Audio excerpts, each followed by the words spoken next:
well, an unusual habitat, but a habitat I'm particularly fond of. This, of course, is Manure, just outside the village of Church of Warsop, and a very large manure heap which has been increasing as the summer has gone on. I've left it for as long as I dare, but this may well be here all winter, and I've took a couple of carrier bags full of manure from here. This is the kind of material that you want if ever you're thinking of sampling manure. It's dry, it doesn't really smell at all, but you want it so it breaks into layers easily. So that stuff there is ideal. I've dug in a little bit now that we have had some colder nights, and so this is my sample, or samples, to go back. And because it's raining today, I can sample these in the warmth and comfort of home.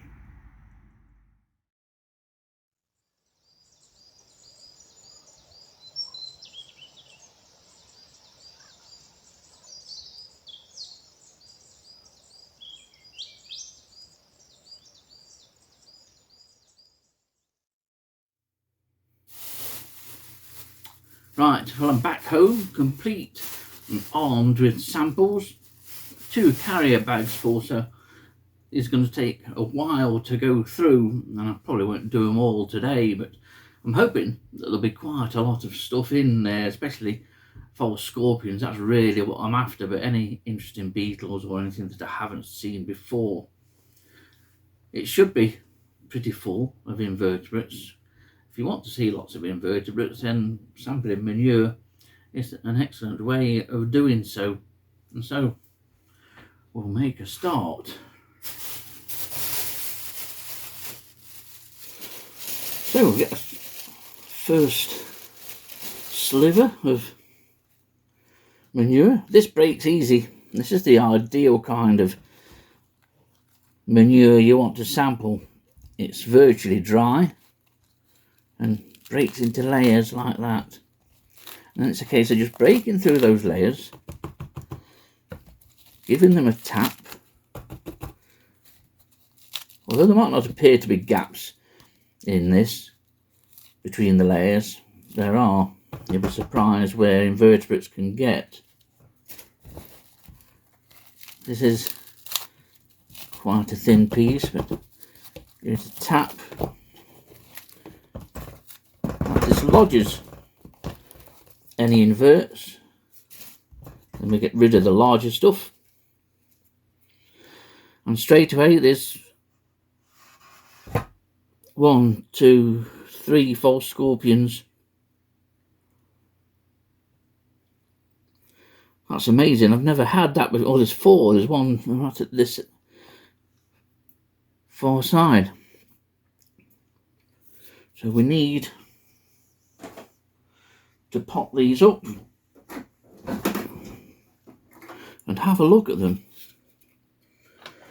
Now I know there's 4 in here. I've just potted the first one up. There's a good chance that these will all be the same species, but there should be more.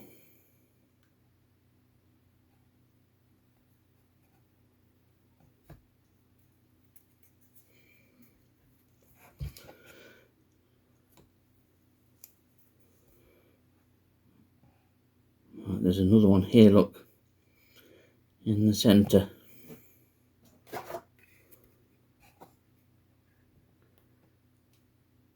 We'll just encourage it onto this container and then into the pot. There's another one 5 siders across.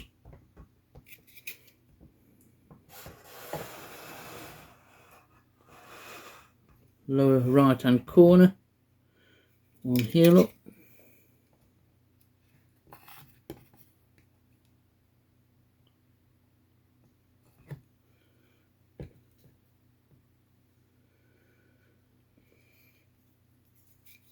And if we go back, there's another one just here, first sample and 4 false scorpions. I've never had that before.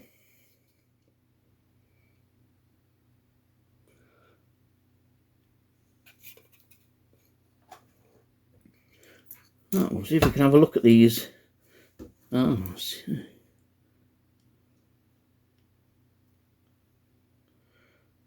there's a 5th one.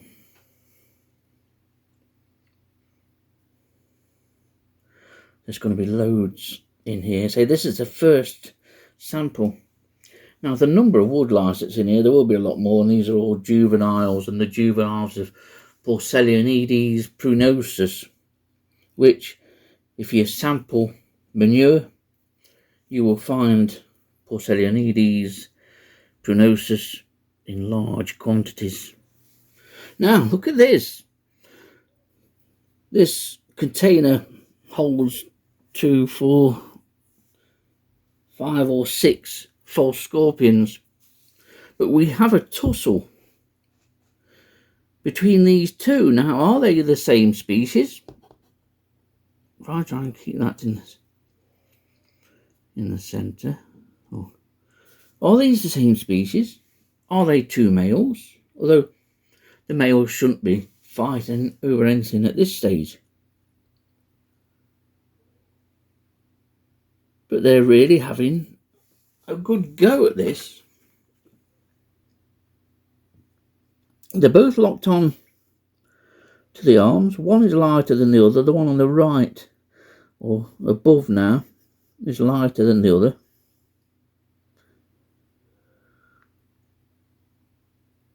Without closer examination, I can't tell whether these are the same species. I suspect not. I've never seen anything like this before amongst false scorpions. Never usually had enough to even cause any aggravation between 2 false scorpions. But I have had 6 or 7 in the same container before. But these 2 are having a real tussle.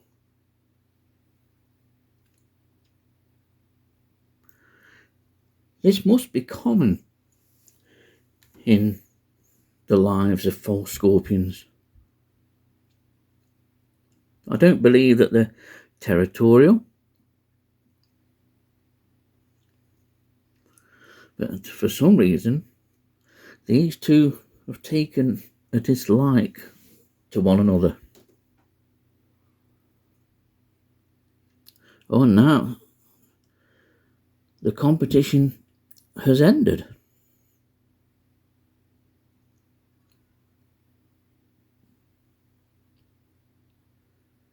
I've not seen anything like that before.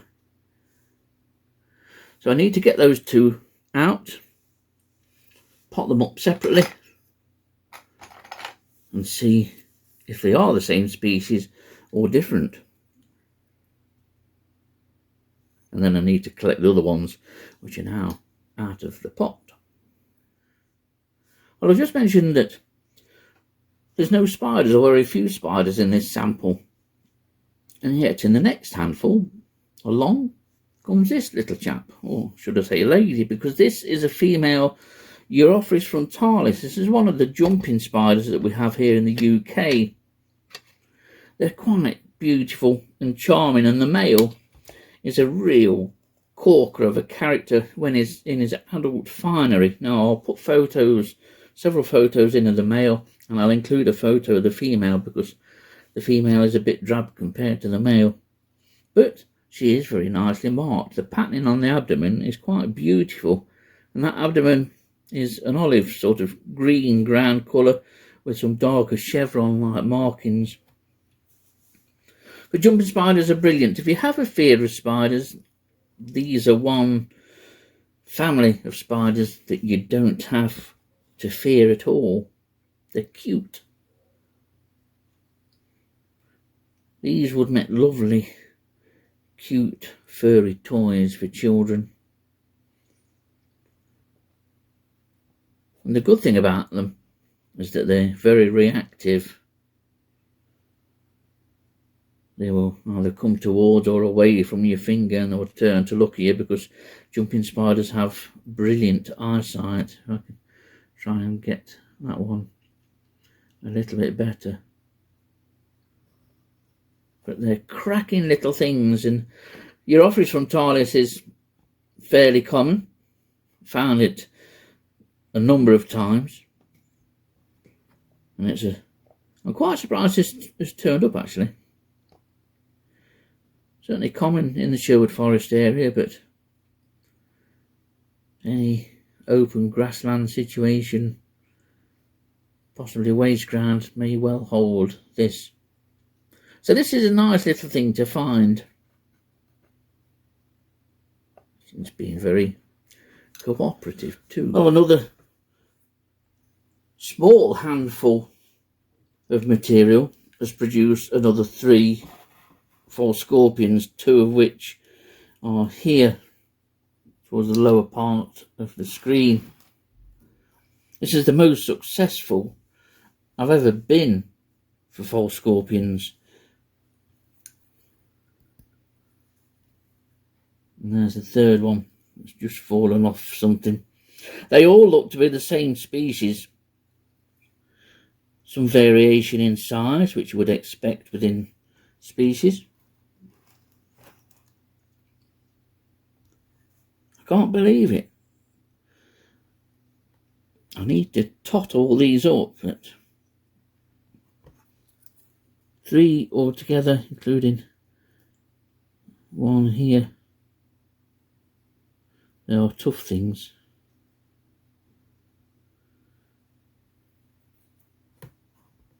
Amazing.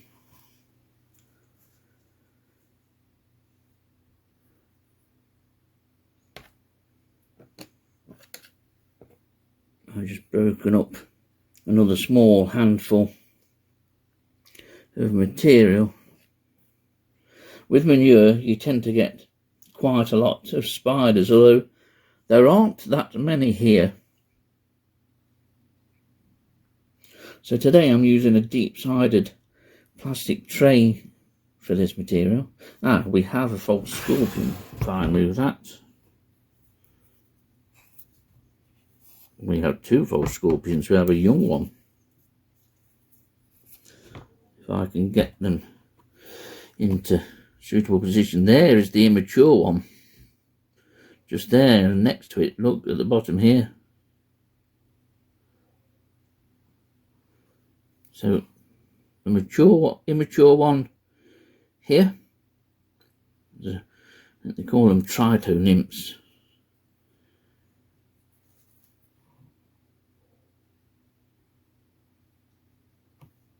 See, they're obviously smaller. I don't know where the other one has gone, but another 2 in here. So getting through, I found loads and loads of false scorpions, and they've been in every single handful. So I just prise this apart. If it doesn't go apart easily, tend not to bother. And I can already see a false scorpion. We have one there, look. Give each piece a little tap.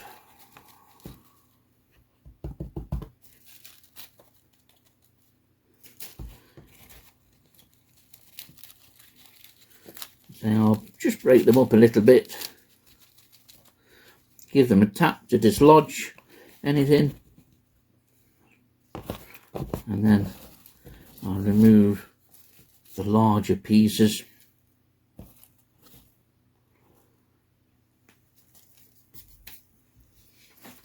And I know, as I've seen, there's at least one false scorpion which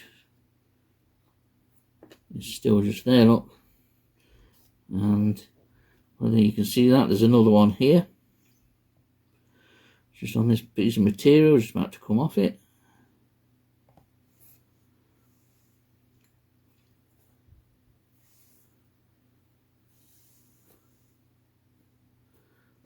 Can't believe that there are so many. Here's another one. When you can see this down at the bottom here, if I move, I have another one here.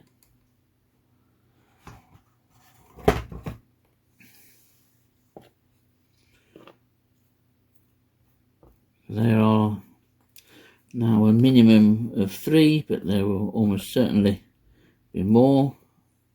You just flick away the material. Here's one of the first ones that we counted on the edge of the screen.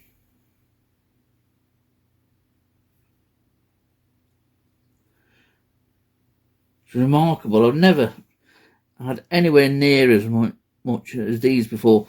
And this manure was first started to be piled up by the farmer beginning of last year, or this year, if I believe it was this year when I first noticed it. And it's fairly near to where, maybe 100 or so yards away from where manure's been piled up in the past by the same farmer. But I didn't think this sample would contain so many false scorpions.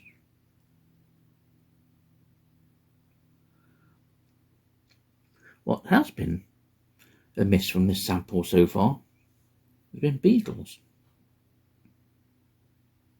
Normally there's lots of small staffs in manure,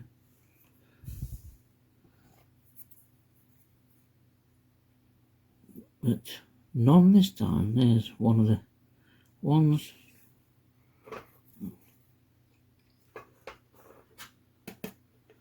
And the second one just here. So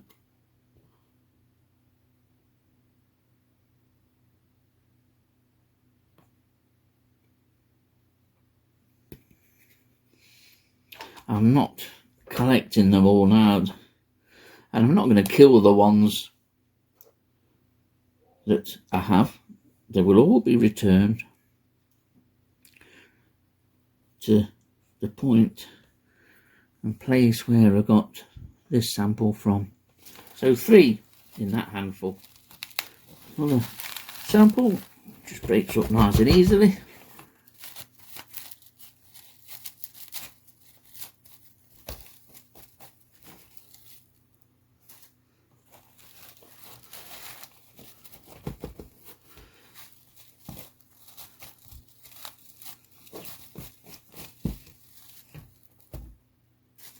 A quick pull apart.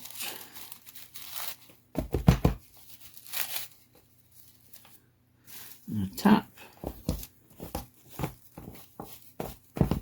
And a shake of the larger loose stuff. Thin it out.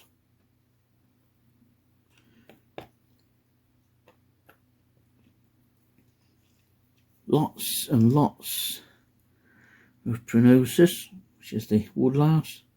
Loads of juveniles. Any false scorpions. There's not even been, say, many small spiders at all.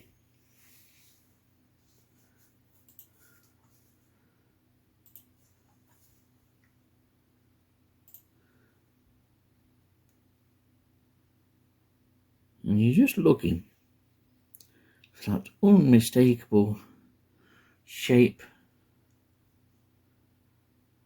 just appearing.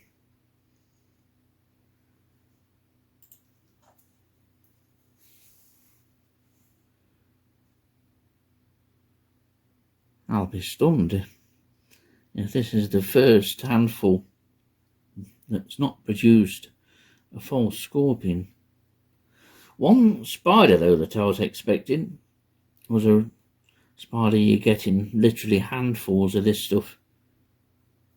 And it's a lovely spider. I've featured it before. It's Ostearius Melanopygius, which is a red spider, the males of which have an almost, there we are, we've got false scorpion. The males of which have a red abdomen, the tip of which looks as though it's been dipped in ink. So that shows with this false scorpion here,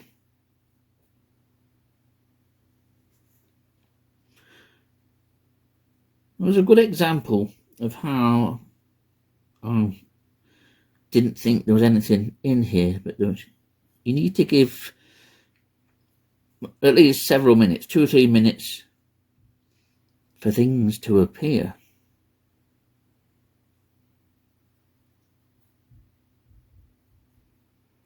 Now I've took my eye off the one that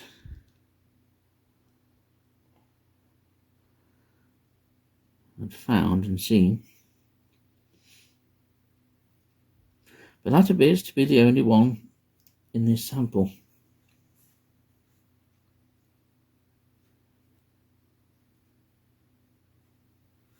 Brilliant.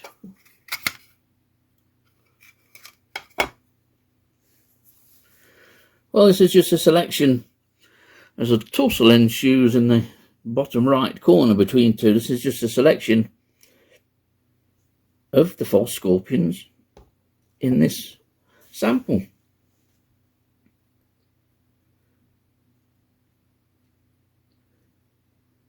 Whether there's 2 species or not, I'm not entirely sure,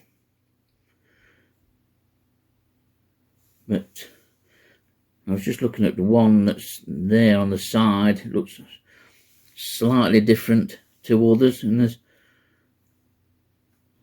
tussle still going on in the bottom right hand corner.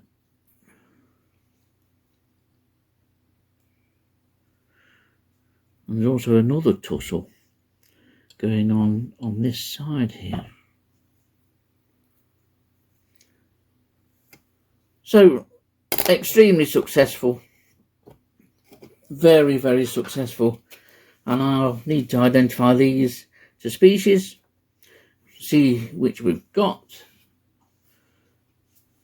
It's nothing new, nothing that I haven't had before, and we'll get these back in with the manure and release them unharmed.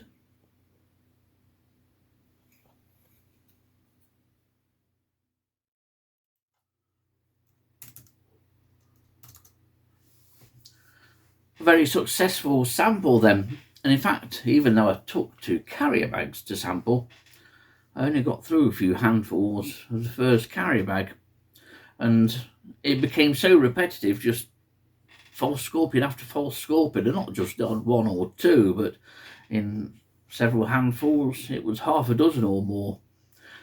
And it got a bit repetitive, and so I didn't bother going through the rest of the sample. Never thought I would say that when looking for false scorpions, but there again, I've never had such a productive sample.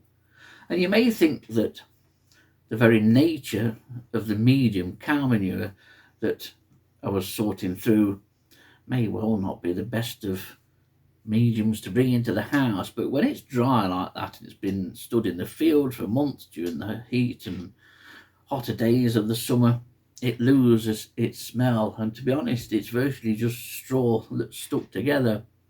You do get some degree of mould in some samples, but that's quite often the best part of manure. So don't be frightened of manure. You won't smell the house out or anything, and there's no detectable smell. The only smell there is an earthy sort of soily smell. But when you're finding what you want, in the case of false scorpions, all of which turn out to be Lamprochurnes and Nodosus, rather disappointingly, I'd hoped for maybe Salaphachurnes, Scorpioides to turn up, which it has done when I've sampled manure from that area before. But it was all Nodosus today, and lots of woodlice as well, but very little else. But it's the first sampling thing of the winter season.